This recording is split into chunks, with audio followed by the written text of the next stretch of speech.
Hi, I'm Steve Snyder. I'm going to be talking about teaching in an online environment, what students are expecting from us as faculty, as well as how we can be present and engaged in an online class.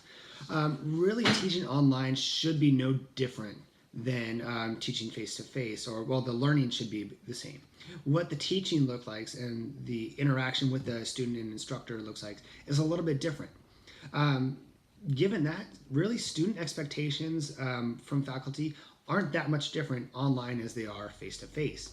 A lot of research is showing that there's a lot of consistency in what students are reporting they want. First thing is clearly stated expectations.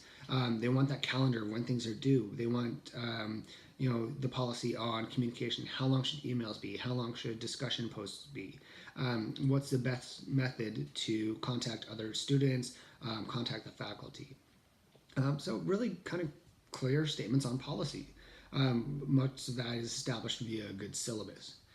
Students want feedback. They want timely feedback. So whether that's through email, an assignment, or a discussion post, students want that timely feedback.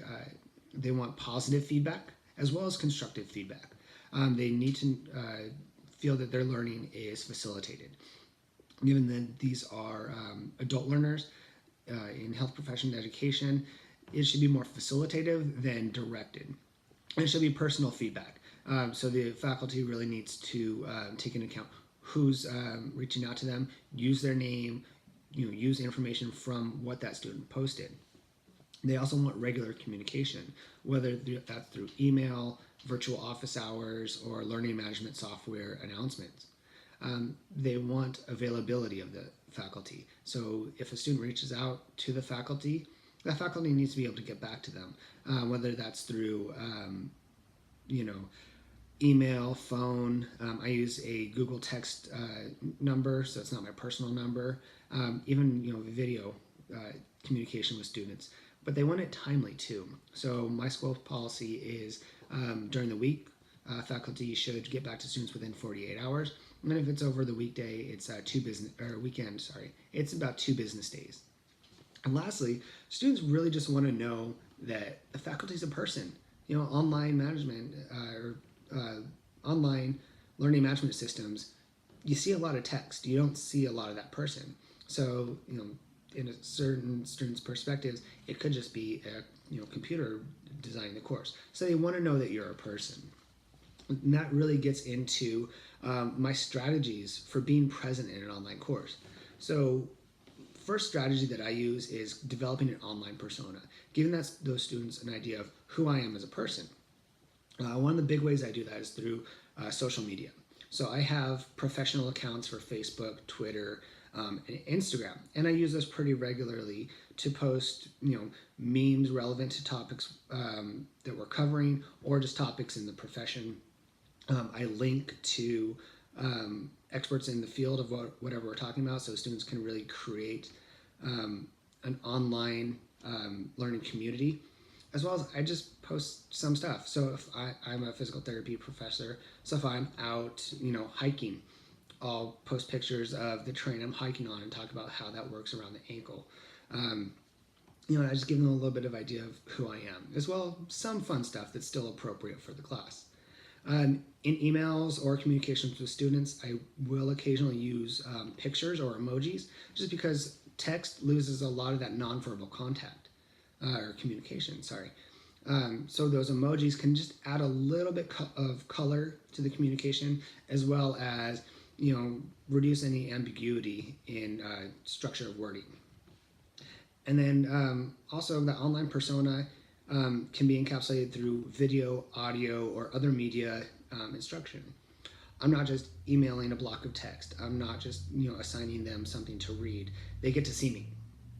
So kind of like this assignment, that video really forms a connection so students can see that I am a person.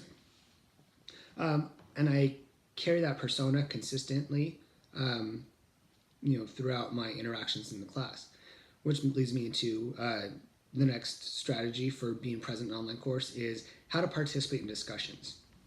So in discussion boards or online discussions, instructor involvement should be pretty timely. So I like to go a little bit more than once a week, 2 to 3 times a week, replying to student posts, using their name, using something that they mentioned in their post and building off of that. Should also be supportive of learning. So I try and encourage them to, if they're on the right train of thought, continue on with that and explore it. If there is any like constructive criticism that might be seen as negative, you can always do that through email rather than on that public forum. I found this Apple Schoolwork app. So if all the students are using Apple products, you can use an iPad and the Apple Pencil to grab their post, write in pen so it's in handwriting, or add in images or even video or audio feedback to their discussion post and then send it back to them. So it's a little more personal rather than just text comments on the side. In addition to the content discussions, also participation in the non-content discussion boards, kind of like the Canvas coffee shop, regularly checking in there. And you can even set reminders on your phone to check in, once or twice a week. Make a little post on there just about the profession, about the course overall, or about just, things that are going on in education or in the field. So both the course content and the just, generalized discussions, the water cooler, if you will, discussions. Those participations are important because students get to interact with you, as well as you get to set an example of what communication should look like in those forums. And then lastly, my strategy for being present in an online course is virtual office hours. So, using Zoom or other video conferencing apps. I like Zoom because I can, find a couple times a week that work out, because online, your students can be anywhere in the world. So early on in the course, getting an idea of when students are available, and then trying to accommodate that as best you can. But setting up a standing Zoom meeting, so if it's Monday at noon, I'll always be on a Zoom chat, with the window open. And if anyone drops in, we have a video chat. We can use a text chat, to clear things up. And holding those regularly, I think, are good ways, to be present in the course. So all these are just, great strategies to be a person as a faculty teaching an online course, rather than having the online course feel like, just text, like you're interacting with a website. Because I think that interacting with a person rather than a website really enhances student learning. Great. Thank you very much.